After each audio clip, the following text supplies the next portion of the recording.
Hello दोस्तों, हम लोग PYQ सीरीज़ कर रहे हैं। एंशियंट हिस्ट्री का कर रहे हैं, जो कि विभिन्न PCS एग्ज़ाम्स में पूछे जा चुके हैं और IAS में भी पूछे जा चुके हैं और आगे आने वाले किसी भी PCS एग्ज़ाम्स के लिए भी काफ़ी महत्वपूर्ण होंगे। और जनरल कंपटीशन जिसमें कि सामान्य अध्ययन के क्वेश्चन पूछे जाते हैं, उसके लिए भी काफ़ी महत्वपूर्ण रहेंगे। जनरल में जैसे railway, banking, SSC, BSSC inter level, graduate level, Bihar दरोगा एवं जो BPSC के द्वारा जो टीचर्स का एग्ज़ाम लिया जाता है या एवं अन्य स्टेट में भी जो टीचर्स का एग्ज़ाम लिया जाता है, जिसमें कि सामान्य अध्ययन से क्वेश्चन पूछे जाते हैं, उसके लिए भी काफ़ी महत्वपूर्ण रहेंगे। ठीक है दोस्तों, चलिए स्टार्ट करते हैं। सबसे पुराना वेद कौन सा है? तो सबसे पुराना वेद आप लोग को पता है ऋग वेद है। ठीक है, बी आंसर होगा। ऋग वेद है सबसे पुराना वेद, बी आंसर होगा।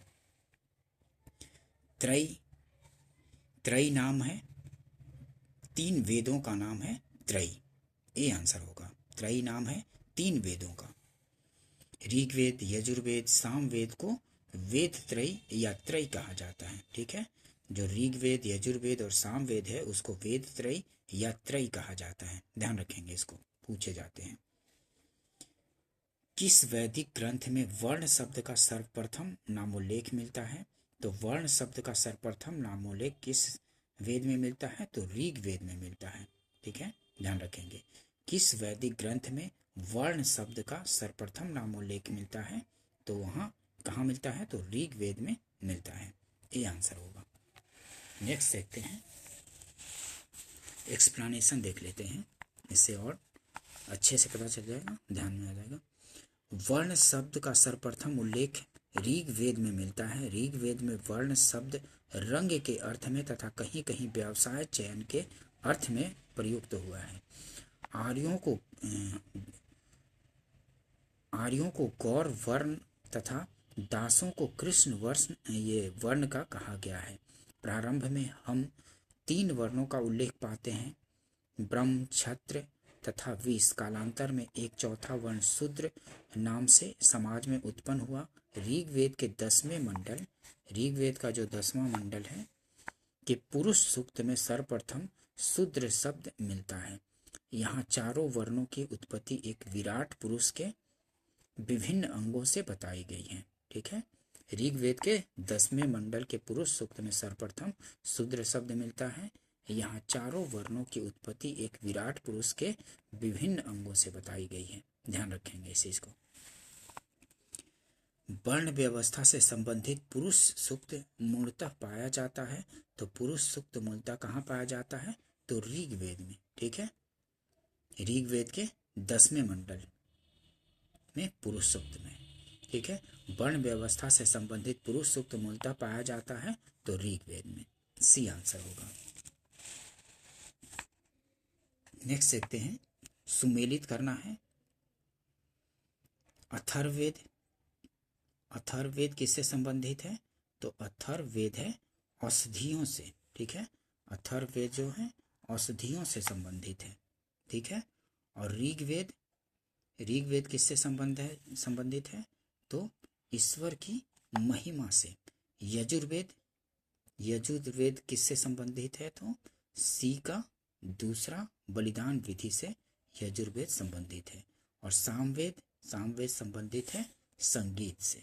ठीक है, तो ए का तीसरा, बी का पहला, सी का दूसरा और डी का चौथा। ठीक है, ध्यान रखेंगे इस चीज को। अथर्ववेद किससे? तो औषधि से संबंधित है। ऋग्वेद ईश्वर महिमा से, और यजुर्वेद बलिदान विधि से, और सामवेद संगीत से।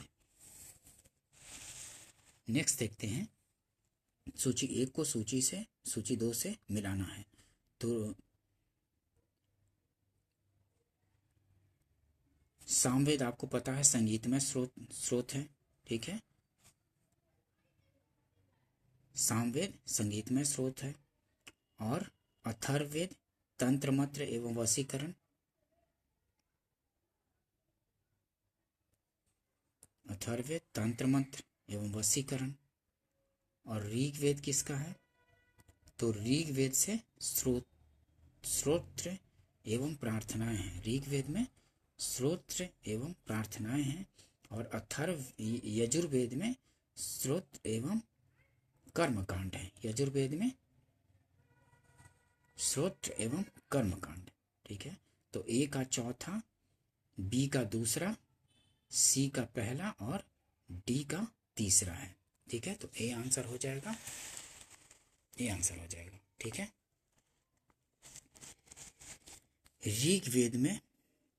ऋग्वेद में स्तोत्र एवं प्रार्थनाएं हैं। ऋग्वेद में स्तोत्र एवं प्रार्थनाएं हैं। इसमें कुल 1028 सूक्त एवं 1028 सूक्त या ऋचाएं हैं। यजुर्वेद में स्तोत्र एवं कर्मकांड वर्णित है। सामवेद के पद्य के रूप में संगीतमय स्तोत्र हैं, जिनको उद्गाता पुरोहित गाता था। ठीक है, अथर्ववेद में कुल 20 अध्यायों एवं 731 सूक्तों में तंत्र मंत्र एवं वशीकरण के संदर्भ में साक्ष्य है। ठीक है, अथर्ववेद में क्या है, तो तंत्र मंत्र एवं वशीकरण से संबंधित है। नेक्स्ट देखते हैं, निम्नलिखित 4 वेदों में से किस एक में जादुई माया और वशीकरण का वर्णन है? तो अथर्ववेद में है जादुई माया एवं वशीकरण का वर्णन, सी आंसर होगा। ठीक है, निम्नलिखित 4 वेदों में से किस एक में जादुई माया और वशीकरण का वर्णन है? तो वो है अथर्ववेद में, सी आंसर होगा। ध्यान रखेंगे, ऋग्वेद में ऋचाएं हैं, तो ऋग्वेद में कितनी ऋचाएं हैं? तो 1028 हैं। ठीक है, 1028 ऋचाएं हैं ऋग्वेद में, ये आंसर होगा। ध्यान रखेंगे इस चीज को, काफी बार पूछे जाते हैं। सूची 1 को सूची 2 से मिलान करना है। तो ऋग्वेद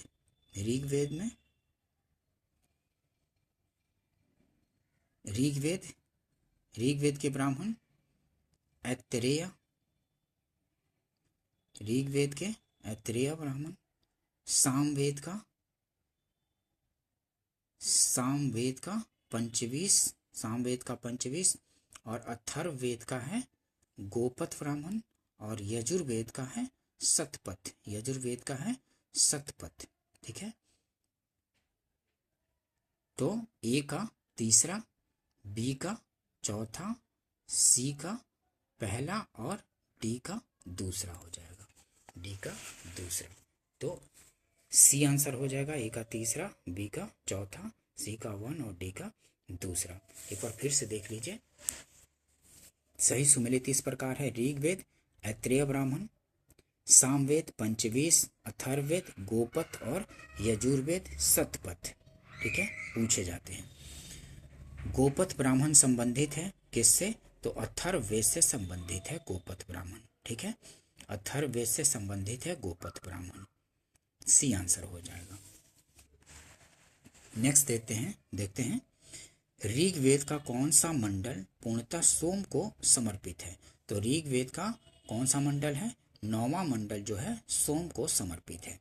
काफी इंपॉर्टेंट क्वेश्चन है, काफी बार पूछे जाते रहते हैं, रिपीट होते रहते हैं। ठीक है, सोम को समर्पित कौन सा मंडल है? तो 9वां मंडल है, ध्यान रखेंगे। ऋग्वेद में कुल 10 मंडल हैं, इसके 9वें मंडल के सभी 114 सूक्त सोम को समर्पित हैं। ठीक है, नेक्स्ट देखते हैं ऋग्वेद संहिता का 9वां मंडल पूर्णतः किसको समर्पित है? तो सोम और इस पे पर नामाकृत देवता को समर्पित है 9वां मंडल, ऋग्वेद संहिता का 9वां मंडल, डी आंसर होगा। नेक्स्ट देखते हैं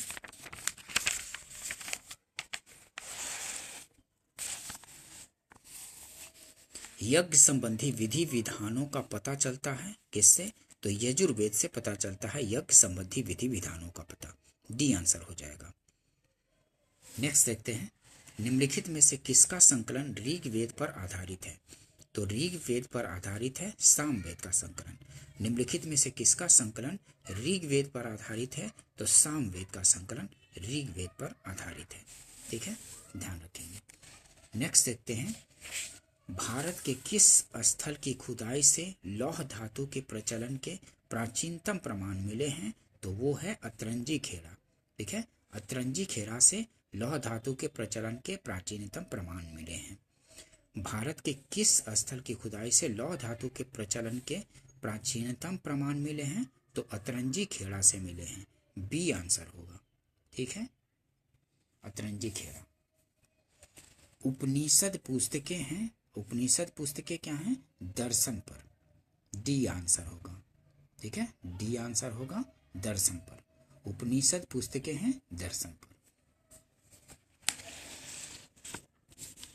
एक्सप्लेनेशन देखिए। उपनिषद दर्शन पर आधारित पुस्तकें हैं। भारतीय दर्शन का मुख्य आधार तथा वैदिक साहित्य का अंतिम वर्ग उपनिषद है। इन्हें वेदांत भी कहा जाता है। उपनिषद का अर्थ शिष्य द्वारा ज्ञान प्राप्ति हेतु गुरु के समीप बैठना है। ठीक है, उपनिषद का अर्थ क्या होता है? शिष्य द्वारा ज्ञान प्राप्ति हेतु गुरु के समीप बैठना है। ठीक है, उपनिषद का मुख्य विषय क्या है? उपनिषदों का मुख्य विषय है दर्शन। बी आंसर होगा। उपनिषदों का मुख्य विषय है दर्शन। ध्यान रखेंगे इस चीज को। निम्नलिखित में से किस एक वैदिक साहित्य में मोक्ष की चर्चा मिलती है? तो मोक्ष की चर्चा मिलती है उपनिषद में। निम्नलिखित में से किस एक वैदिक साहित्य में मोक्ष की चर्चा मिलती है? तो उपनिषद में मिलती है। नेक्स्ट देखते हैं। आध्यात्म ज्ञान के विषय में नचिकेता और यम का संवाद किस उपनिषद में प्राप्त होता है? तो कठोर उपनिषद में मिलता है। आध्यात्म ज्ञान के विषय में नचिकेता और यम का संवाद किस उपनिषद में प्राप्त होता है? तो कठोर उपनिषद में नचिकेता और यम का संवाद मिलता है। ठीक है, नचिकेता और यम का संवाद किस उपनिषद में? तो कठोर उपनिषद में मिलता है। सी आंसर होगा। ध्यान रखेंगे इस चीज को। नचिकेता आख्यान का उल्लेख मिलता है तो कठोर उपनिषद में मिलता है। नचिकेता आख्यान का उल्लेख मिलता है कठोर उपनिषद में। सी आंसर होगा। नेक्स्ट देखते हैं। उपनिषद काल के राजा अश्वपति शासक थे कहाँ के? तो कैकेय के शासक थे। उपनिषद काल में राजा अश्वपति शासक थे कैकेय के। बी आंसर होगा। निम्नलिखित नेक्स्ट देखते हैं। निम्नलिखित में से वैदिक साहित्य का सही क्रम कौन सा है? तो वैदिक साहित्य का सही क्रम है वैदिक संहिताएं, ब्राह्मण, आरण्यक, उसके बाद उपनिषद। ठीक है, वैदिक संहिताएं, उसके बाद ब्राह्मण, उसके बाद आरण्यक, उसके बाद उपनिषद। ए आंसर होगा। वैदिक संहिताओं का सही क्रम क्या है? वैदिक संहिताएं, उसके बाद ब्राह्मण, उसके बाद आरण्यक, उसके बाद उपनिषद। ठीक है, क्रम को ध्यान रखेंगे, पूछे जाते हैं।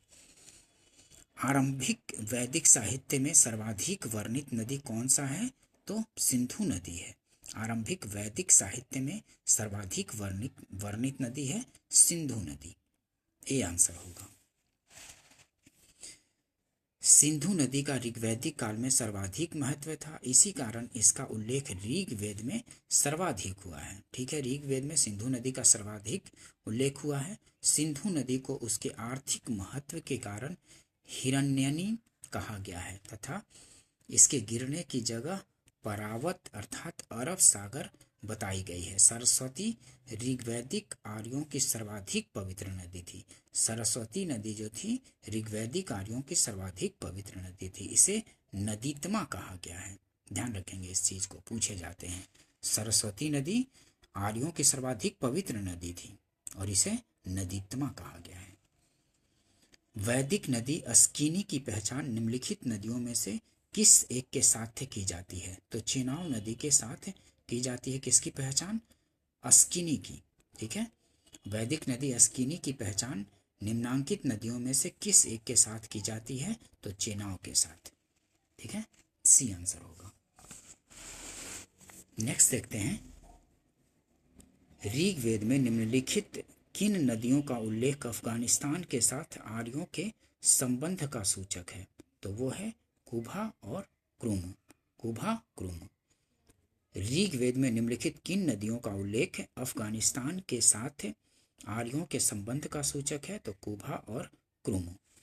ऋग्वेद में उल्लेखित कुभा काबुल, क्रुम, कुर्रम, गोमती, गोमल एवं सुवालू, स्वात नदियां अफगानिस्तान में बहती थी। ठीक है, इन नदियों के उल्लेख से स्पष्ट होता है कि आर्यों का अफगानिस्तान के साथ गहन संबंध था। ठीक है, कुबा क्या, काबुल, क्रमु, कुर्रम, गोमती, गोमल एवं सुवालू, स्वात नदियां अफगानिस्तान में बहती थी। ठीक है, ध्यान रखेंगे इस चीज को। वैदिक नदी कुबा का स्थान कहाँ निर्धारित होना चाहिए? तो कुबा कहाँ था? तो अफगानिस्तान में बहने वाली नदी थी। ठीक है, अफगानिस्तान में, कुबा अफगानिस्तान में। सूची 1 को सूची 2 से मिलान करना है। वैदिक नदियां और उसके आधुनिक नाम से संबंधित है। तो कुबा, कुबा को क्या नाम से जाना जाता है अब? तो कुबा काबुल नदी के नाम से जाना जाता है। पारूसनी, पारूसनी रावी नदी के नाम से जाना जाता है, पारूसनी। सदानीरा, सदानीरा किससे? सदानीरा तो गंडक के नाम से जाना जाता है। सतुद्री किसके नाम से? तो सतलज के नाम से जाना जाता है सतुद्री को। तो ए का दूसरा, बी का तीसरा, सी का पहला और डी का चौथा। तो बी आंसर हो गया। ठीक है, 2, 3, 1, 4 बी आंसर। देखिए एक बार फिर से, कुबा को काबुल के नाम से, पारूसनी को रावी के नाम से जाना जाता है अब, सदानीरा को गंडक के नाम से, इसका आधुनिक नाम हो गया, सतुद्री को सतलज के नाम से जाना जाता है। इससे काफ़ी मैचिंग में क्वेश्चन पूछे जाते हैं, पुराने नाम और नए नाम नदियों के। कुबा, काबुल, पारूसनी, रावी, सदानीरा, गंडक, सतुद्री, सतलज। ध्यान रखेंगे इस चीज को। नेक्स्ट देखते हैं दोस्तों, काफ़ी इम्पोर्टेंट क्वेश्चन है।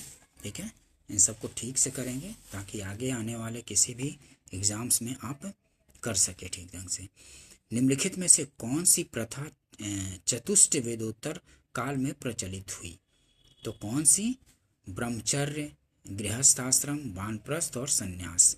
निम्नलिखित में से कौन सी प्रथा चतुष्ट वेदोत्तर काल में प्रचलित हुई?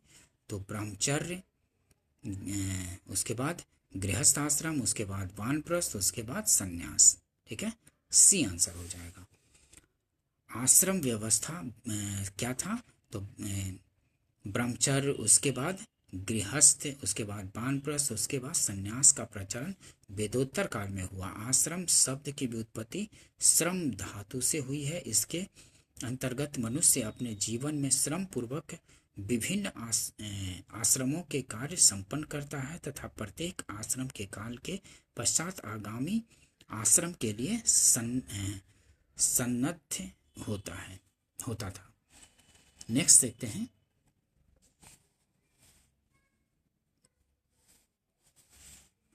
धर्म तथा रीत भारत की प्राचीन वैदिक सभ्यता के एक केंद्रीय विचार को चित्रित करते हैं। इस संदर्भ में निम्नलिखित कथनों पर विचार कीजिए। कथन, कौन सा कथन सही है ये चुनना है। धर्म व्यक्ति के दायित्वों एवं स्वयं तथा दूसरों के प्रति व्यक्तिगत कर्तव्यों की संकल्पना था। ठीक है, तो ये सही है। धर्म व्यक्ति के दायित्वों एवं स्वयं तथा दूसरों के प्रति व्यक्तिगत कर्तव्यों की संकल्पना था, ये सही है। रीत मूलभूत नैतिक विधान था जो सृष्टि और उसमें अंतर्निहित सारे तत्वों के क्रियाकलापों को संचालित करता था, तो ये भी सही है। तो दोनों सही हो जाएगा, सी आंसर हो जाएगा। 1 और 2 दोनों सही है। दूसरा क्या है? रीत मूलभूत नैतिक विधान था जो सृष्टि और उसमें अंतर्निहित सारे तत्वों के क्रियाकलापों को संचालित करता था। ठीक है, दोनों सही है। नेक्स्ट देखते हैं, निम्नलिखित वैदिक देवताओं में किसे उनका पुरोहित माना जाता था? तो बृहस्पति को निम्नलिखित वैदिक देवताओं में किसे उनका पुरोहित माना जाता था? तो बृहस्पति को। ठीक है, बृहस्पति को उनका पुरोहित माना जाता था, बी आंसर हो जाएगा। बृहस्पति जो कि वैदिक देवताओं का पुरोहित माना जाता था। ठीक है, बृहस्पति जी को वैदिक देवताओं का पुरोहित माना जाता था। ध्यान रखेंगे, पूछे जाते हैं। निम्नलिखित में कौन सी वह ब्रह्मवादिनी थी जिसने कुछ वेद मंत्रों की रचना की थी? तो लोपामुद्रा तो जो थी वो वेद मंत्रों की रचना की थी। निम्नलिखित में से कौन सी वह ब्रह्मवादिनी थी जिसने कुछ वेद मंत्रों की रचना की थी? तो वो थी लोपामुद्रा। ए आंसर होगा। वैदिक साहित्य में कई ऐसी विदुषी स्त्रियों का उल्लेख मिलता है जिन्होंने वेद मंत्रों की रचना की है। यथा कौन कौन सी हैं जिन्होंने वेद मंत्र की रचना की है? तो अपाला, घोषा, विश्ववारा, लोपामुद्रा आदि। लोपामुद्रा अगस्त ऋषि की पत्नी थी। ठीक है, इस चीज को ध्यान रखेंगे। लोपामुद्रा अगस्त ऋषि की पत्नी थी। ऋग वेद काल में निष्क शब्द का प्रयोग एक आभूषण के लिए होता था, किंतु परवर्ती काल में उसका प्रयोग इस अर्थ में हुआ। किस अर्थ में हुआ? तो सिक्कों के रूप में। ठीक है, पहले निष्क शब्द का प्रयोग आभूषण के रूप में होता था, लेकिन परवर्ती काल में सिक्कों के रूप में होने लगा। ऋग वेद काल में निष्क शब्द का प्रयोग एक आभूषण के लिए होता था, किंतु परवर्ती काल में उसका प्रयोग इस अर्थ में हुआ, तो सिक्कों के अर्थ में हुआ, सिक्का के अर्थ में। नेक्स्ट देखते हैं, ऋग वैदिक काल में निष्क किस अंग का आभूषण था? तो गला का आभूषण था। ठीक है, निष्क जो है ऋग्वैदिक काल में गला का आभूषण था। ऋग्वैदिक काल में निष्क किस अंग का आभूषण था? तो गला का आभूषण था। बी आंसर होगा। नेक्स्ट देखते हैं, प्राचीन भारत में निशाका से जाने जाते थे। तो निशाका से जाने जाते थे स्वर्ण आभूषण। प्राचीन भारत में निशाका से जाने जाते थे क्या? तो स्वर्ण आभूषण जाने जाते थे। ए आंसर होगा। नेक्स्ट देखते हैं, बोगज कोई महत्वपूर्ण है क्योंकि बोगज कोई महत्वपूर्ण है क्योंकि यहाँ से प्राप्त अभिलेखों में वैदिक देवताओं एवं देवियों का नामोल्लेख प्राप्त होता है। बोगज कोई महत्वपूर्ण है क्योंकि यहाँ से प्राप्त अभिलेखों में वैदिक देवताओं एवं देवियों का नामोल्लेख प्राप्त होता है। बी आंसर होगा। ठीक है, एक्सप्लेनेशन देखते हैं। एशिया माइनर स्थित बोगज कोई से 14वीं शताब्दी ईस्वी पूर्व के कुछ अभिलेख मिले हैं। इनमें ऐसे राजाओं का उल्लेख आया है जिनके नाम आर्यों जैसे थे और जो संधियों के साक्षी तथा रक्षा के लिए इंद्र, मित्र, वरुण एवं नासत्य देवताओं का आह्वान करते थे। ठीक है, नेक्स्ट देखते हैं, निम्नलिखित अभिलेखों में से कौन सा ईरान से भारत में आर्यों के आने की सूचना देता है? तो बोगज कोई है। निम्नलिखित अभिलेखों में से कौन सा ईरान से भारत में आर्यों के आने की सूचना देता है? तो बोगज कोई। सी आंसर हो जाएगा। 1400 ईस्वी पूर्व के बोगज कोई एशिया माइनर के अभिलेख में ऋग्वैदिक काल के देवताओं इंद्र, वरुण, मित्र, नासत्य का उल्लेख मिलता है। इससे ज्ञात होता है कि वैदिक आर्य ईरान से होकर ही भारत आए होंगे। ठीक है, ध्यान रखेंगे इस चीज को। निम्नलिखित में से किसने आर्यों के आदि देश के बारे में लिखा था? तो आर्यों के आदि देश के बारे में लिखा था बाल गंगाधर तिलक ने। निम्नलिखित में से किसने आर्यों के आदि देश के बारे में लिखा था? तो बाल गंगाधर तिलक ने लिखा था। नेक्स्ट देखते हैं, जिस ग्रंथ में पुरुष मेध का उल्लेख हुआ है वह कौन सा है? तो शतपथ ब्राह्मण में पुरुष मेध का उल्लेख हुआ है। जिस ग्रंथ में पुरुष मेध का उल्लेख हुआ है वह है शतपथ ब्राह्मण। सी आंसर होगा। नेक्स्ट देखते हैं, शतपथ ब्राह्मण में उल्लिखित राजा विधेत माधव से संबंधित ऋषि कौन थे? तो वो थे ऋषि गौतम रहुगण। ऋषि गौतम रहुगण। शतपथ ब्राह्मण में उल्लिखित राजा विधेत माधव से संबंधित ऋषि थे कौन? तो ऋषि गौतम रहुगण। आर्यों के पूर्व दिशा की ओर प्रसार के विषय में शतपथ ब्राह्मण में वर्णित विधेत माधव की आख्यायिका उल्लेखनीय है। इसके अनुसार राजा विधेत माधव से संबंधित ऋषि गौतम रहुगण थे। ठीक है, नेक्स्ट देखते हैं, उत्तर वैदिक काल में निम्नलिखित में से किनको आर्य संस्कृति का धूर समझा जाता था? तो आर्य संस्कृति का धूर अंग और मगध को समझा जाता था। उत्तर वैदिक काल में निम्नलिखित में से किसको आर्य संस्कृति का धूर समझा जाता था? तो वो था अंग और मगध। ठीक है, ध्यान रखेंगे इस चीज को। गोत्र शब्द का प्रयोग सर्वप्रथम हुआ था कब? तो ऋग्वेद में गोत्र शब्द का प्रयोग सर्वप्रथम हुआ था। बी आंसर होगा। ठीक है, गोत्र शब्द का प्रयोग सर्वप्रथम हुआ था ऋग्वेद में। पूर्व वैदिक आर्यों का धर्म प्रमुखता था क्या? पूर्व वैदिक आर्यों का धर्म प्रमुखता था प्रकृति पूजा और यज्ञ। सी आंसर होगा। पूर्व वैदिक आर्यों का धर्म प्रमुखता था, क्या था? तो प्रकृति पूजा और यज्ञ था। नेक्स्ट देखते हैं।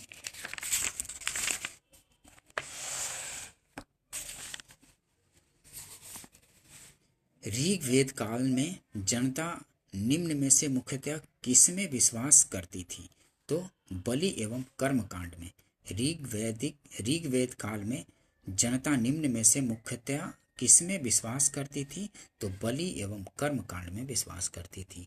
डी आंसर होगा। ठीक है, ऋग्वैदिक काल में यज्ञ की प्रधानता थी। यह हिंसात्मक और अहिंसात्मक दोनों ही होता था।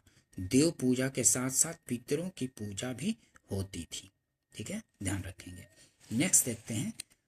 प्रसिद्ध 10 राजाओं का युद्ध किस नदी के तट पर लड़ा गया था? तो प्रसिद्ध 10 राजाओं का युद्ध किस नदी के तट पर लड़ा गया था? आप लोग को पता है, पारुसनी नदी के तट पर लड़ा गया था। काफी इंपॉर्टेंट क्वेश्चन है, बार बार रिपीट होते हैं, इसलिए इसको ध्यान रखेंगे।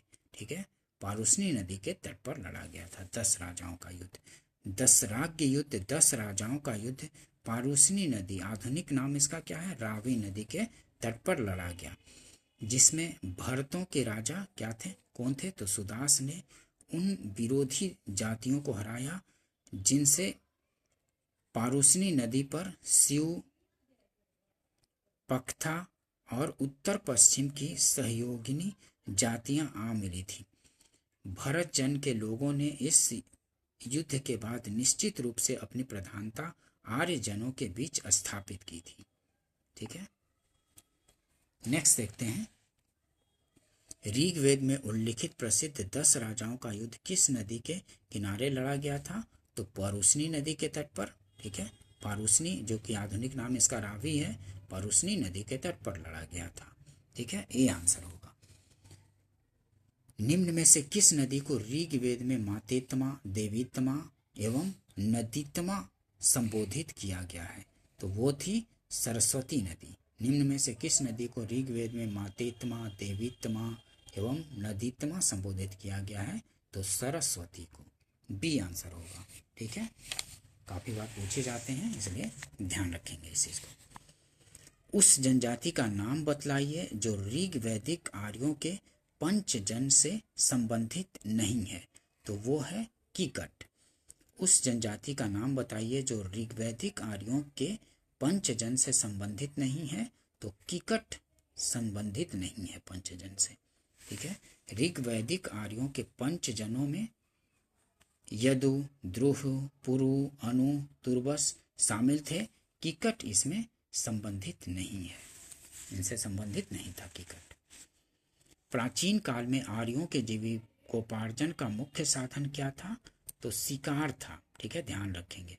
प्राचीन काल में आर्यों के जीविकोपार्जन का मुख्य साधन था शिकार। ठीक है, बी आंसर होगा। प्रारंभ में आर्य खानाबदोश एवं शिकारी थे। ठीक है, प्रारंभिक काल में आर्य जो थे, ऋग्वैदिक काल के जो आर्य थे, वो खानाबदोश और शिकारी थे। प्रायः अस्थायी जीवन जीते थे और इनके जीवन में कृषि का महत्व नगण्य था। ठीक है, कृषि उत्तर वैदिक काल में आकर के ज़्यादा महत्ता प्राप्त की थी, लेकिन ऋग्वैदिक काल में क्या था?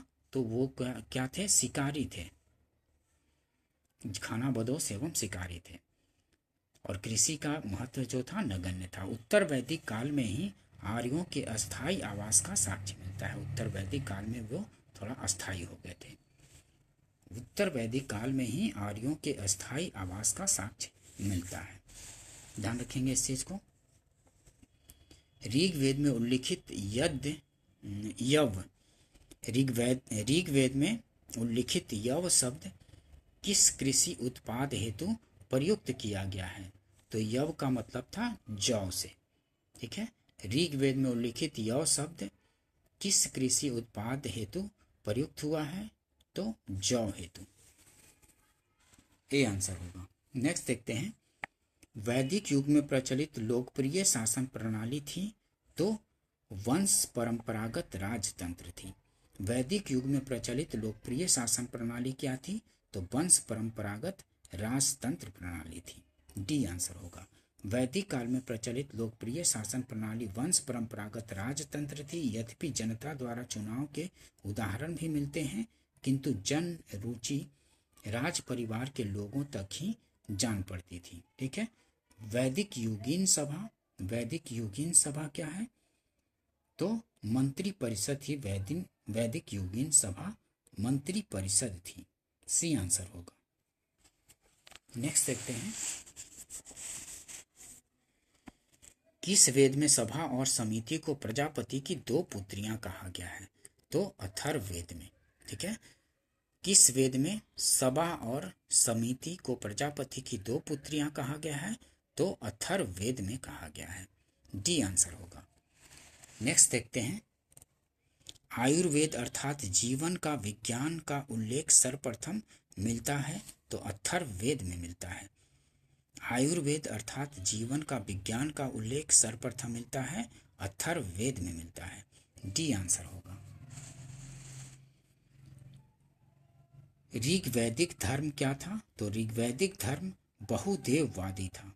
ऋग्वैदिक धर्म बहुदेववादी था। ठीक है, ए आंसर हो जाएगा। नेक्स्ट देखते हैं, सर्वाधिक ऋग्वैदिक सूक्त समर्पित हैं किसको? तो इंद्र को समर्पित हैं सर्वाधिक ऋग्वैदिक सूक्त। ठीक है, इंद्र को सर्वाधिक ऋग्वैदिक सूक्त समर्पित हैं इंद्र को, इनमें इंद्र को समर्पित है। ऋग्वेद में इंद्र का वर्णन सर्वाधिक प्रतापी देवता के रूप में किया गया है, जिसे 250 सूक्त समर्पित हैं, 250 सूक्त समर्पित हैं। अग्नि को 200 सूक्त, इंद्र को 250 सूक्त। ठीक है, ध्यान रखेंगे। ऋग्वेद में सर्वाधिक संख्या में मंत्र संबंधित हैं? तो अग्नि से संबंधित हैं, इन सब में अग्नि से। ऋग्वेद में सर्वाधिक संख्या में मंत्र संबंधित है अग्नि, वरुण, विष्णु और यम में, तो अग्नि को सबसे अधिक है इसमें। और ऐसे इंद्र को 250, अग्नि को 200। निम्नलिखित में से किसे ऋग्वेद में युद्ध देवता समझा जाता था? तो युद्ध का देवता इंद्र को समझा जाता था। निम्नलिखित में से किसे ऋग्वेद में युद्ध देवता समझा जाता था? तो इंद्र को। बी आंसर होगा। नेक्स्ट देखते हैं, निम्नलिखित में से पूर्व वैदिक आर्यों का सर्वाधिक लोकप्रिय देवता कौन था? तो पूर्व वैदिक आर्यों का सर्वाधिक लोकप्रिय देवता इंद्र था। ठीक है, इंद्र जो थे वही। निम्नलिखित में से पूर्व वैदिक आर्यों का सर्वाधिक लोकप्रिय देवता कौन था? तो इंद्र थे। डी आंसर होगा। नेक्स्ट देखते हैं, 800 से 600 ईसा पूर्व का काल किस युग से जुड़ा है? तो ब्राह्मण युग से जुड़ा है। 800 से 600 ईसा पूर्व का काल किस युग से जुड़ा है? तो ब्राह्मण युग से जुड़ा है। ए आंसर होगा। ठीक है, ए आंसर होगा। नेक्स्ट देखते हैं दोस्तों अगर सेशन पसंद आता हो तो इसको लाइक कीजिए, सब्सक्राइब कीजिए और शेयर कीजिए, ताकि इस तरह के और महत्वपूर्ण वीडियो आप लोग के लिए लाया जाते रहे। ठीक है, और भी अलग अलग सब्जेक्ट का, जितने भी सामान्य अध्ययन में सब्जेक्ट से क्वेश्चन पूछे जाते हैं, सारे सब्जेक्ट का धीरे धीरे आता रहेगा। ठीक है, देखते हैं आगे। गायत्री मंत्र किस पुस्तक में मिलता है? तो गायत्री मंत्र ऋग्वेद में मिलता है। इस चीज को ध्यान रखेंगे, रिपीट होते हैं काफी बार गायत्री मंत्र से संबंधित क्वेश्चन। गायत्री मंत्र किस पुस्तक में मिलता है? तो ऋग्वेद में मिलता है। सी आंसर होगा। गायत्री मंत्र ऋग्वेद में उल्लिखित है। इसके रचनाकार विश्वामित्र हैं। यह सविता सूर्य देवता को समर्पित है। यह मंत्र ऋग्वेद के किस मंडल में? तो तृतीय मंडल में वर्णित है, ये भी पूछा जाता है। ठीक है, और इसके गायत्री मंत्र ऋग्वेद में उल्लिखित है। इसके रचनाकार विश्वामित्र हैं। ठीक है, और ऋग्वेद के तृतीय मंडल में वर्णित है, ये भी पूछे जाते हैं, तो ध्यान रखेंगे। गायत्री मंत्र के नाम से प्रसिद्ध मंत्र सर्वप्रथम किस ग्रंथ में मिलता है? तो ऋग्वेद में मिलता है। गायत्री मंत्र के नाम से प्रसिद्ध मंत्र सर्वप्रथम किस ग्रंथ में मिलता है? तो ऋग्वेद में मिलता है। सी आंसर है। गायत्री मंत्र की रचना किसने की थी? तो गायत्री मंत्र की रचना विश्वामित्र ने की थी। बी आंसर होगा। ठीक है, गायत्री मंत्र की रचना विश्वामित्र ने की थी। सर्ग, प्रतिसर्ग, वंश, मनवंतर और ये वंशानुचरित संकेतक है किसके? तो पुराणों के संकेतक है। सर्ग, प्रतिसर्ग, वंश, मनवंतर और वंशानुचरित संकेतक है किसके? तो पुराणों के संकेतक है। बी आंसर होगा। ठीक है, ध्यान रखेंगे। पुराणों की संख्या कितनी है? तो 18 है। बी आंसर होगा। पुराणों की संख्या कितनी है? तो 18 है। बी आंसर होगा, ध्यान रखेंगे। श्रीमद्भागवत गीता मौलिक रूप में किस भाषा में लिखी गई थी? तो श्रीमद्भागवत गीता मौलिक रूप में संस्कृत भाषा में लिखी गई थी। ध्यान रखेंगे इस चीज को। श्रीमद्भागवत गीता मौलिक रूप में किस भाषा में लिखी गई थी? तो संस्कृत भाषा में लिखी गई थी। ये आंसर होगा। श्रीमद्भागवत गीता मौलिक रूप से संस्कृत भाषा में लिखी गई थी। यह प्राचीन धार्मिक ग्रंथ महाभारत का एक भाग है। नेक्स्ट देखते हैं, महाभारत मूलतः किस रूप में जानी जाती थी? तो जय संहिता के रूप में जानी जाती थी। महाभारत मूलतः किस रूप में जानी जाती थी? तो जय संहिता के रूप में जानी जाती थी मूलतः। डी आंसर होगा।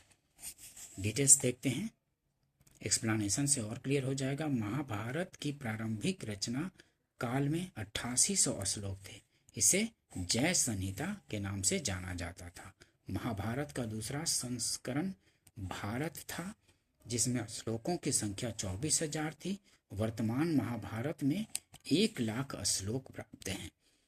यह इसका अंतिम संस्करण है, जिसे सहस्त्री संहिता या महाभारत कहा गया है। ठीक है, ध्यान रखेंगे। नेक्स्ट देखते हैं, हिंदू पौराणिक कथा के अनुसार समुद्र मंथन हेतु किस सर्प ने रस्सी के रूप में स्वयं को प्रस्तुत किया था? तो वो था वासुकी। हिंदू पौराणिक कथा के अनुसार समुद्र मंथन हेतु किस सर्प ने रस्सी के रूप में स्वयं को प्रस्तुत किया? तो वासुकी ने। बी आंसर होगा। ठीक है, ध्यान रखेंगे।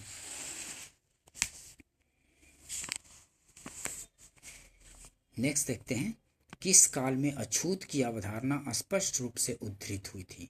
तो अछूत की अवधारणा धर्मशास्त्र के समय में हुई थी। किस काल में अछूत की अवधारणा स्पष्ट रूप से उद्धृत हुई थी? तो धर्मशास्त्र के समय में। डी आंसर हो गया। ठीक है, धर्मशास्त्रों के समय में सूत्र काल में 4 वर्णों ब्राह्मण, क्षत्रिय, वैश्य एवं शूद्र के अतिरिक्त समाज में अन्य अनेक जातियों यथा अम्बष्ट, उग्र, निषाद, मागध, वैदेहक, रथकार आदि का आविर्भाव अनुलोम एवं प्रतिलोम विवाहों के फलस्वरूप हो गया। पाणिनि ने 2 प्रकार के शूद्रों का उल्लेख किया है, निर्वसित एवं निर्वसित एवं अनिर्वसित। इनमें पहले प्रकार के शूद्र ही अस्पृश्य माने जाते थे। ठीक है, नेक्स्ट देखते हैं, सत्यमेव जयते शब्द किस उपनिषद से लिए गए हैं? तो सत्यमेव जयते शब्द किस उपनिषद से लिए गए हैं? तो इनमें से कोई नहीं, क्योंकि सत्यमेव जयते किससे लिए गए हैं? तो मुंडको उपनिषद से लिए गए हैं। यहाँ पे मंडूक उपनिषद है, काठ्य उपनिषद है और छांदोग्य उपनिषद है। और सत्यमेव जयते किससे लिया गया है? तो मुंडको उपनिषद से लिया गया है। सत्यमेव जयते शब्द मुंडको उपनिषद से लिया गया है। ठीक है, तो डी आंसर हो जाएगा, इनमें से कोई नहीं। ध्यान रखेंगे। नेक्स्ट देखते हैं, सत्यमेव जयते शब्द कहाँ से लिया गया है? तो अभी आपने देखा मुंडको उपनिषद से, ठीक है, मुंडक उपनिषद से, मुंडको उपनिषद से। डी आंसर हो जाएगा, ठीक है। काफी बार पूछे जाते हैं, देखिए कितने बार पूछे जा चुके हैं, काफी इंपॉर्टेंट सेशन है दोस्तों। नेक्स्ट देखते हैं, भारतीय प्रतीक पर उत्कीर्ण सत्यमेव जयते लिया गया है किससे? तो मुंडको उपनिषद से लिया गया है, ठीक है। भारतीय प्रतीक पर उत्कीर्ण सत्यमेव जयते लिया गया है मुंडको उपनिषद से, सी आंसर हो जाएगा। नेक्स्ट देखते हैं, ऋग्वेद की मूल लिपि थी तो ब्राह्मी थी, ऋग्वेद की मूल लिपि ब्राह्मी थी, डी आंसर हो जाएगा। नेक्स्ट देखते हैं, वैदिक कर्म कांड में होता का संबंध है तो ऋग्वेद से, ए आंसर हो जाएगा। वैदिक कर्म कांड में होता का संबंध है ऋग्वेद से, ए आंसर हो जाएगा। नेक्स्ट देखते हैं, अवेस्ता और ऋग्वेद में समानता है, अवेस्ता किस क्षेत्र से संबंधित है? तो अवेस्ता जो है ईरान से संबंधित है, ध्यान रखेंगे इसको। अवेस्ता और ऋग्वेद में समानता है, अवेस्ता किस क्षेत्र से संबंधित है? तो ईरान से संबंधित है। नेक्स्ट देखते हैं, वैदिक काल में किस जानवर को अघन्या माना गया है? अघन्या किसको माना गया है? गाय को माना गया है। वैदिक काल में किस जानवर को अघन्या माना गया है? तो गाय को माना गया है, ठीक है। काफी इंपॉर्टेंट क्वेश्चन है। नेक्स्ट देखते हैं,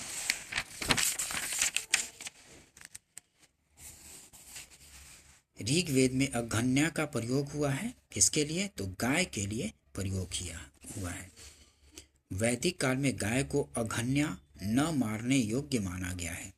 गाय की हत्या अथवा उसे घायल करने वाले व्यक्ति को मृत्युदंड तथा देश निकाला की व्यवस्था वेदों में दी गई है, ठीक है। अगर जो गाय को हत्या करता है तो उसको मृत्युदंड तथा देश निकाला की व्यवस्था वेदों में की गई थी। ऋग्वेद में अघन्या का प्रयोग हुआ है किसके लिए? तो गाय के लिए, बी आंसर हो जाएगा। नेक्स्ट देखते हैं, ऋग्वैदिक काल के प्रारंभ में निम्न में से किसे महत्वपूर्ण मूल्यवान संपत्ति समझा जाता था? तो गाय को मूल्यवान संपत्ति समझा जाता था। ऋग्वैदिक काल के प्रारंभ में, मतलब प्रारंभिक ऋग्वैदिक काल में निम्न में से किसे महत्वपूर्ण मूल्यवान संपत्ति समझा जाता था? तो गाय को समझा जाता था, बी आंसर हो जाएगा। ऋग्वैदिक काल के प्रारंभ में गाय को महत्वपूर्ण संपत्ति समझा जाता था।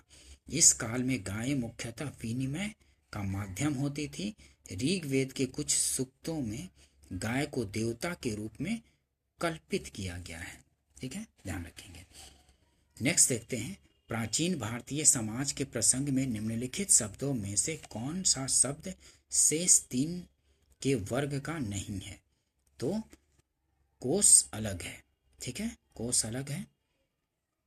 कुल, वंश और गोत्र ये तीनों एक समान है लेकिन कोष अलग है, ठीक है, सी आंसर हो जाएगा। प्राचीन भारतीय समाज के संदर्भ में कुल, वंश, गोत्र परिवार से संबंधित है, जबकि कोष परिवार से संबंधित न होकर भंडार से संबंधित है, ठीक है, ध्यान रखेंगे। संस्कारों की कुल संख्या कितनी है? तो संस्कारों की संख्या 16 संस्कार हैं। संस्कारों की कुल संख्या कितनी है? तो 16 है, डी आंसर हो जाएगा। नेक्स्ट देखते हैं, जीविकोपार्जन हेतु वेद वेदांत पढ़ाने वाला अध्यापक कहलाता था तो उपाध्याय कहलाता था।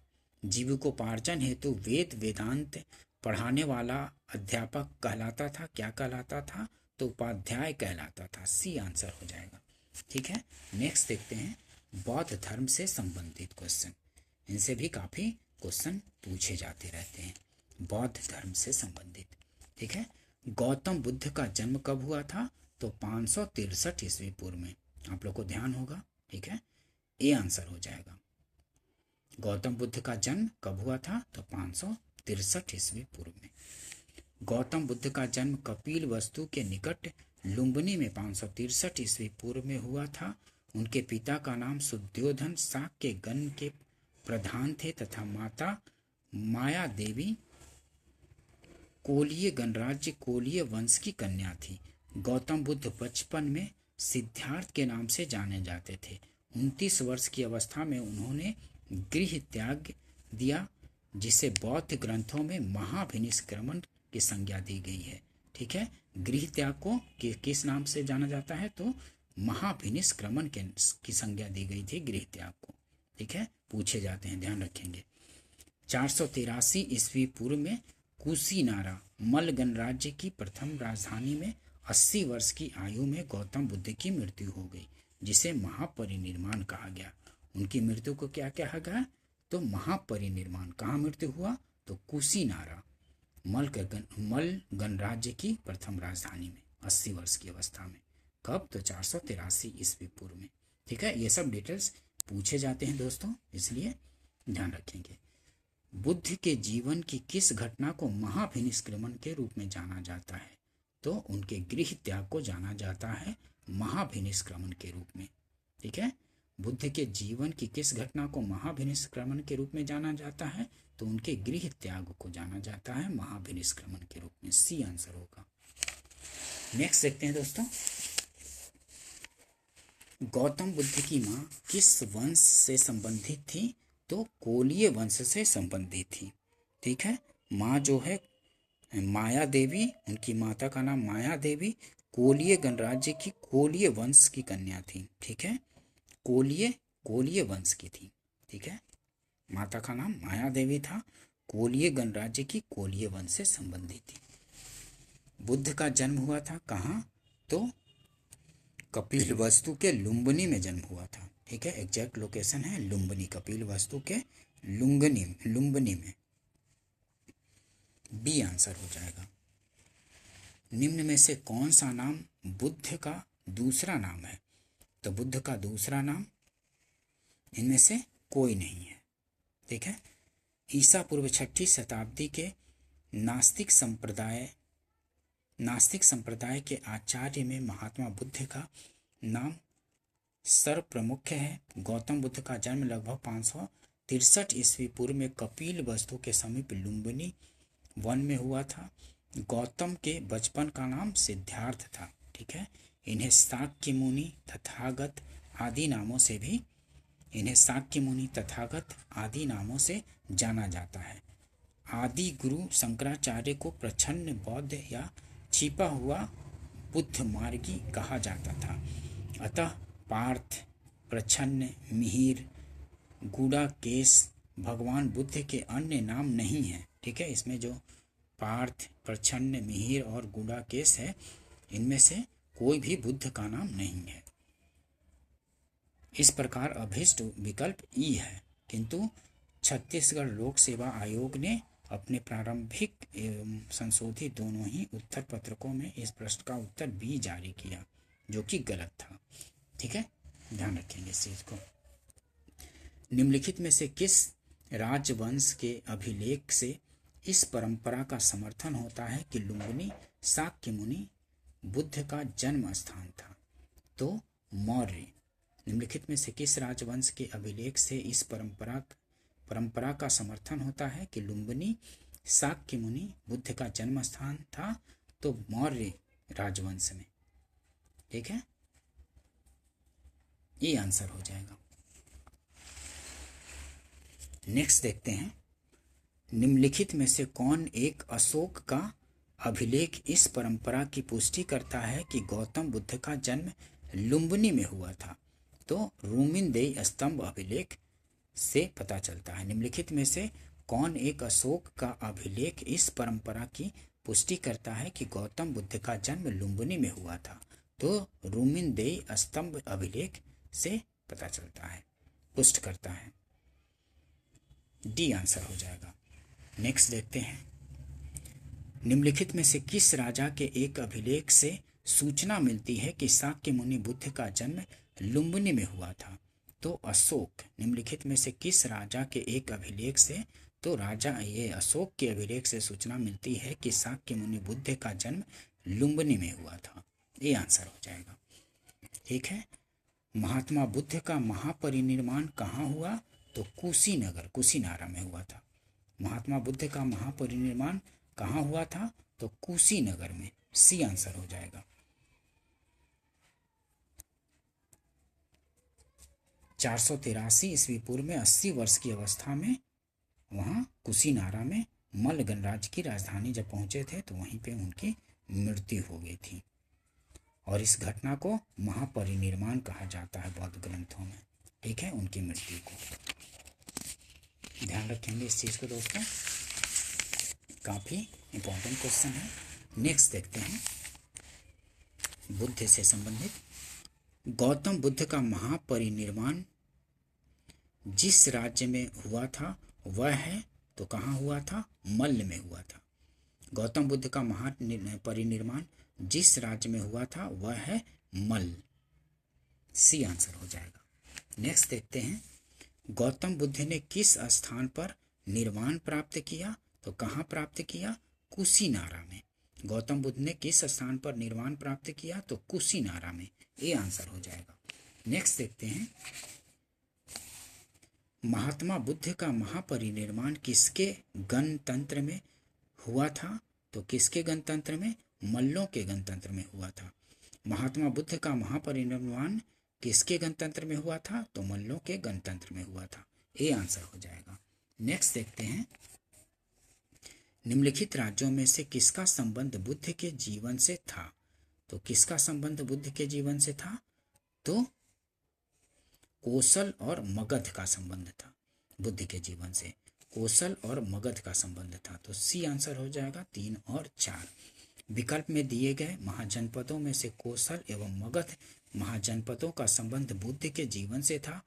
गौतम बुद्ध ने अपनी शिक्षा के प्रचार प्रसार हेतु मगध एवं कौशल दोनों राज्यों में भ्रमण किया था।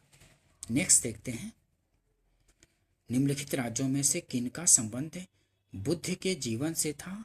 तो किसका था? तो कौशल और मगध का था बुद्ध के जीवन से। तो डी आंसर हो जाएगा, कौशल और मगध का संबंध बुद्ध के जीवन से। नेक्स्ट देखते हैं दोस्तों गौतम बुद्ध द्वारा अपने धर्म में दीक्षित किया जाने वाला अंतिम व्यक्ति निम्नलिखित में से कौन था? तो सुभद्र था।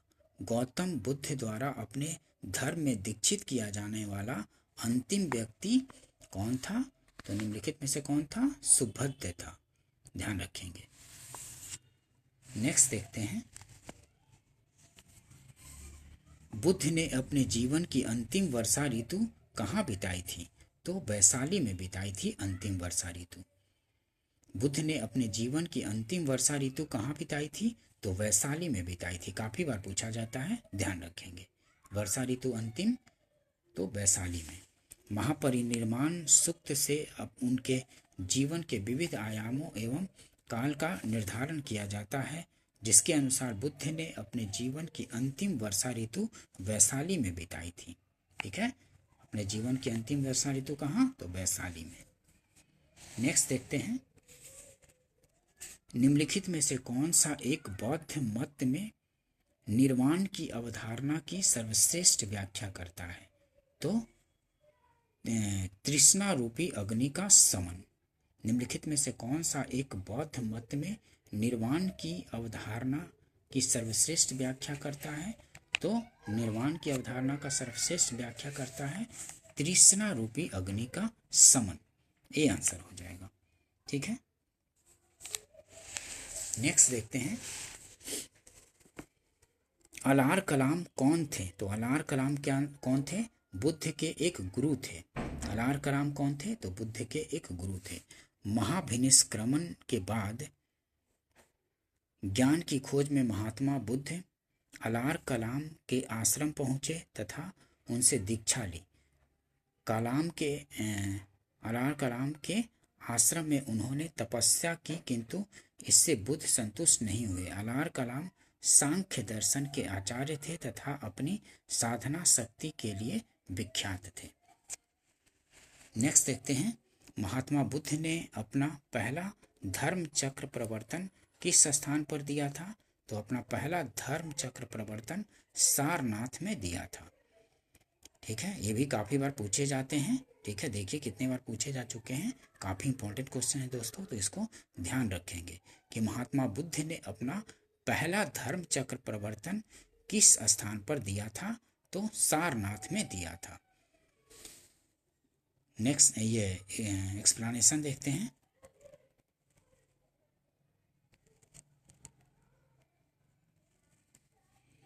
छह वर्षों की कठिन साधना के पश्चात 35 वर्ष की अवस्था में वैशाख पूर्णिमा के रात्रि को एक पीपल के वृक्ष के नीचे गौतम को ज्ञान प्राप्त हुआ। ज्ञान प्राप्ति के बाद वह बुद्ध कहलाए। ज्ञान प्राप्ति के पश्चात गौतम बुद्ध ने अपने मत का प्रचार प्रारंभ किया। अरुवेला से वे सबसे पहले ऋषिपत्नम, वर्तमान में सारनाथ, वाराणसी के निकट आए। यहाँ उन्होंने 5 ब्राह्मण सन्यासियों को अपना उपदेश दिया। इस प्रथम उपदेश को धर्मचक्र प्रवर्तन कहा जाता है। जब पहली बार उन्होंने अपना उपदेश दिया था कहाँ पे, तो सारनाथ में, तो उसी को धर्मचक्र प्रवर्तन कहा जाता है। बी आंसर हो जाएगा। ठीक है, ध्यान रखेंगे। बुद्ध ने अपना पहला उपदेश कहाँ दिया था, तो सारनाथ में। और इस जो उपदेश जो दिया था उसको क्या बोला जाता है, तो धर्म चक्र प्रवर्तन कहा जाता है, पहले उपदेश देने को। ठीक है, सारनाथ में अपना प्रथम प्रवचन किसने दिया था, तो किसने दिया था, महात्मा बुद्ध ने दिया था। सारनाथ में अपना पहला प्रवचन किसने दिया था, तो महात्मा बुद्ध ने दिया था। सी आंसर होगा। नेक्स्ट देखते हैं, गौतम बुद्ध अपना प्रथम उपदेश कहाँ दिए थे, तो सारनाथ में दिए थे। सी आंसर हो जाएगा। ठीक है, नेक्स्ट देखते हैं, ग्रंथों में उल्लिखित धर्म चक्र प्रवर्तन क्या है, तो सारनाथ में दिया गया उनका प्रथम उपदेश। ग्रंथों में उल्लिखित धर्म चक्र प्रवर्तन है, तो सारनाथ में दिया गया उनका प्रथम उपदेश है। बी आंसर होगा। नेक्स्ट देखते हैं, धर्म चक्र प्रवर्तन किया गया था, तो सारनाथ में। धर्म चक्र प्रवर्तन किया गया था कहाँ, तो सारनाथ में किया गया था। सी आंसर हो जाएगा। नेक्स्ट देखते हैं, बुद्ध ने सर्वाधिक उपदेश दिए थे, तो कहाँ सर्वाधिक, तो श्रावस्ती में दिए थे। बुद्ध ने सर्वाधिक उपदेश दिए थे कहाँ, तो श्रावस्ती में दिए थे। बी आंसर हो जाएगा। बुद्ध के सबसे अधिक शिष्य कौशल राज्य में हुए थे, तथा यहाँ की राजधानी श्रावस्ती में ही उन्होंने सर्वाधिक उपदेश दिए थे। ठीक है, बुद्ध के सबसे अधिक शिष्य कहाँ हुए थे, तो कौशल राज्य में हुए थे, और यहाँ की राजधानी जो थी श्रावस्ती में उन्होंने सर्वाधिक उपदेश दिए थे। ध्यान रखेंगे, काफी बार पूछे जाते हैं। बुद्ध कौशाम्बी किसके राज्य काल में आए थे, तो बुद्ध जो है कौशाम्बी उदयन के राज्य काल में आए थे। ठीक है, बुद्ध कौशाम्बी किसके राज्य काल में आए थे, तो उदयन के राज्य काल में आए थे। नेक्स्ट देखते हैं दोस्तों,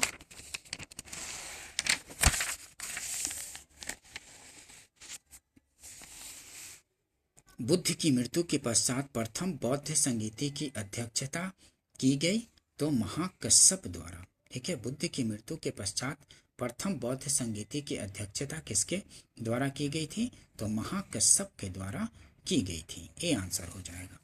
ठीक है, नेक्स्ट देखते हैं, प्रथम बौद्ध परिषद का संचालन निम्नलिखित में से किस एक ने किया था, तो महाकश्यप ने किया था। प्रथम बौद्ध परिषद का संचालन निम्नलिखित में से किस एक ने किया था, तो महाकश्यप ने किया था। सप्तपर्णी गुफा स्थित है। नेक्स्ट देखते हैं, नेक्स्ट क्वेश्चन, सप्तपर्णी गुफा स्थित है कहाँ, तो राजगृह में स्थित है सप्तपर्णी गुफा। ठीक है, राजगीर या राजगृह बिहार की नालंदा जिले में स्थित एक शहर है। राजगीर को वैभरा पहाड़ियों पर सप्तपर्णी गुफा स्थित है। ठीक है, राजगीर की वैभरा पहाड़ियों पर सप्तपर्णी गुफा स्थित है। नेक्स्ट देखते हैं दोस्तों, कश्मीर में कनिष्क के शासन काल में जो बौद्ध संगीति आयोजित हुई थी उसकी अध्यक्षता निम्नलिखित में से किसने की थी, तो वसुमित्र ने की थी। कश्मीर में कनिष्क के शासन काल में जो बौद्ध संगीति आयोजित हुई थी उसकी अध्यक्षता निम्नलिखित में से किसने की थी, तो वसुमित्र ने की थी। डी आंसर हो जाएगा। ठीक है,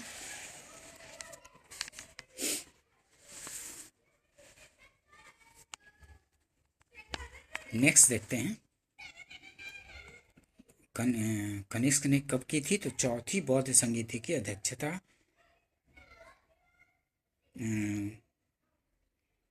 वसुमित्र ने की थी। चौथी ये थी, ठीक है, चौथी बौद्ध संगीति थी। नेक्स्ट देखते हैं, बौद्ध धर्म की महायान शाखा औपचारिक रूप से किसके शासनकाल में प्रकट हुई? तो कनिष्क के शासनकाल में बौद्ध धर्म की महायान शाखा औपचारिक रूप से किसके शासनकाल में प्रकट हुई? तो कनिष्क के शासनकाल में प्रकट हुई।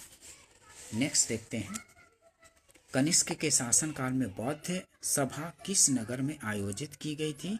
तो कश्मीर में आयोजित की गई थी।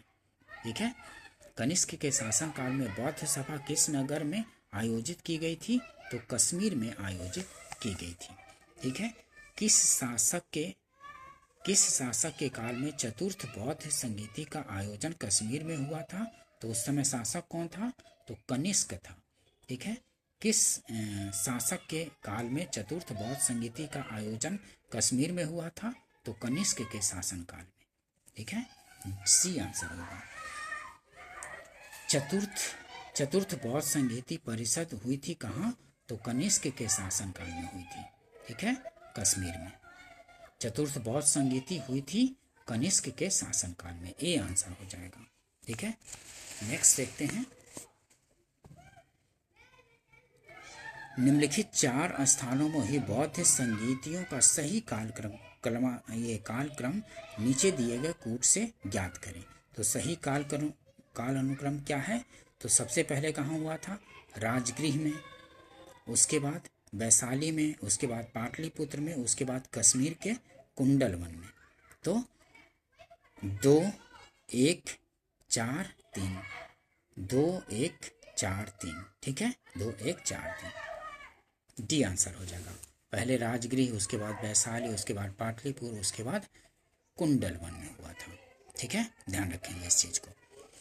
द्वितीय बौद्ध संगीति का आयोजन कहाँ हुआ था? तो वैशाली में हुआ था। पहला कहाँ? राजगृह में, दूसरा वैशाली में, ठीक है, तीसरा पाटलिपुत्र में और चौथा कश्मीर के कुंडलवन में। तृतीय बौद्ध सभा किस स्थान पर हुई थी? तो पाटलिपुत्र में हुई थी तृतीय बौद्ध सभा की आयोजन। ठीक है, तृतीय बौद्ध सभा किस स्थान पर बुलाई गई? तो पाटलिपुत्र में बुलाई गई थी। डी आंसर हो जाएगा। नेक्स्ट देखते हैं, प्रथम बौद्ध समिति का आयोजन हुआ था। तो प्रथम बौद्ध समिति का आयोजन हुआ था कहाँ? किसके शासनकाल में? अजातशत्रु के शासनकाल में हुआ था। बी आंसर हो जाएगा। प्रथम बौद्ध समिति का आयोजन हुआ था अजातशत्रु के शासनकाल में। बी आंसर हो जाएगा। ठीक है, प्रथम बौद्ध समिति का आयोजन हुआ था अजातशत्रु के शासनकाल में। बी आंसर होगा। नेक्स्ट देखते हैं दोस्तों, निम्नलिखित में से किस नगर में प्रथम बौद्ध सभा आयोजित की गई थी? तो राजगीर में की गई थी। राजगृह या राजगीर, निम्नलिखित में से किस नगर में प्रथम बौद्ध सभा आयोजित की गई थी? तो राजगीर में की गई थी। सी आंसर हो जाएगा। नेक्स्ट देखते हैं, निम्न में से किस शासक ने द्वितीय बौद्ध सभा का आयोजन किया था? तो कालाशोक ने किया था। ठीक है, निम्नलिखित में से किस शासक ने द्वितीय बौद्ध सभा का आयोजन किया था? तो कालाशोक ने किया था। ठीक है, बी आंसर हो जाएगा। सूची 1 को सूची 2 से मिलाना है। बुद्ध के जीवन की 4 महत्वपूर्ण घटनाओं और उनके संबद्ध 4 स्थानों का नीचे उल्लेख है। 1 को 2 से अंकित करना है, मिलाना है। तो जन्म कहाँ हुआ था? तो जन्म हुआ था कहाँ पे? तो लुम्बिनी में हुआ था। ठीक है, जन्म हुआ था लुम्बिनी में। ज्ञान प्राप्ति कहाँ हुआ था? तो ज्ञान प्राप्ति हुआ था बोधगया में। प्रथम प्रवचन कहाँ दिए थे? तो प्रथम प्रवचन दिए थे सारनाथ में। और निधन कहाँ हुआ था? तो कुशीनगर में हुआ था। निधन कुशीनगर में। तो एक का तीसरा, दूसरा का दूसरा, तीसरा का पहला और चौथा का चौथा। तो सी आंसर हो जाएगा। ठीक है। महात्मा बुद्ध का जन्म 563 ईस्वी पूर्व में कपिल वस्तु के समीप लुम्बिनी में हुआ था। बोध गया में वैशाख पूर्णिमा की रात को उन्हें ज्ञान प्राप्त हुआ। काशी के ऋषि पत्तनम सारनाथ में उन्होंने प्रथम उपदेश धर्म चक्र प्रवर्तन जिसको बोला जाता है, जो प्रथम उपदेश दिए थे उन्होंने दिया, सारनाथ में पहला उपदेश। एवं कुशीनारा में उनका निधन हुआ था। ठीक है, जिसे बौद्ध साहित्य में महापरिनिर्वाण कहा जाता है उनकी मृत्यु को। ठीक है, कहाँ हुआ था? तो कुशीनारा में हुआ था उनकी मृत्यु, जिसको महापरिनिर्वाण कहा जाता है बौद्ध धर्म में। भारतीय कला में बुद्ध के जीवन की किस घटना का चित्रण मृग सहित चक्र द्वारा किया गया है? तो प्रथम उपदेश का चित्रण किया गया है। भारतीय कला में बुद्ध के जीवन की किस घटना का चित्रण मृग सहित चक्र द्वारा किया गया है? तो प्रथम उपदेश का किया गया है। ठीक है, मृग सहित चक्र द्वारा चित्रण प्रथम उपदेश का। दोस्तों, अगर सेशन पसंद आता हो तो उसको लाइक कीजिए, सब्सक्राइब कीजिए और शेयर भी कीजिए। ठीक है, मिलते हैं नेक्स्ट वीडियो में। वीडियो देखने के लिए थैंक यू दोस्तों।